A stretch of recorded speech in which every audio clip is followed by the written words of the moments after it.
આજે forensic પોસ્ટમોર્ટમનો report છે, બીજો રિપોર્ટ છે. એની પહેલાં એક પોસ્ટમોર્ટમ થઈ ચૂક્યું છે, જેનો આ પોસ્ટમોર્ટમ રિપોર્ટમાં અતિ સ્પષ્ટ ઉલ્લેખ છે કે આ સેકન્ડ પોસ્ટમોર્ટમ રિપોર્ટ છે.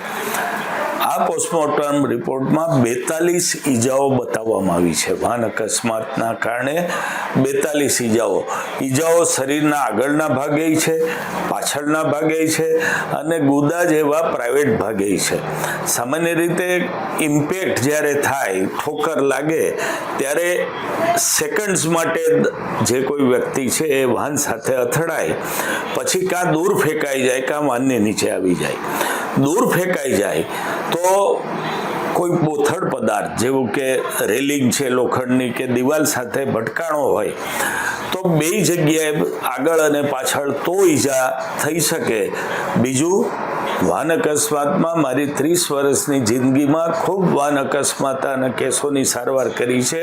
આવી 42 ઈજાઓ જોવા મળે એવું હું પહેલી વાર જોઈ રહ્યો છું. કુલ 42 ઈજાઓ મૃતકના શરીર ઉપર છે. પોસ્ટમોર્ટમ રિપોર્ટના 19માં કારણ કોઝ ઓફ ડેથમાં એવું બતાવવામાં આવ્યું છે કે આ ઈજાઓ મૃત્યુ પહેલાંની હતી, ફ્રેશ હતી એટલે કે તાજી હતી અને કઠણ અને બોથડ પદાર્થથી થયેલી ઈજાઓ હતી. ક્યાંય એવું નથી લખવામાં આવ્યું કે આ ઈજાઓ વાહન અકસ્માતથી સંભવી શકે તેવી ઈજાઓ હતી.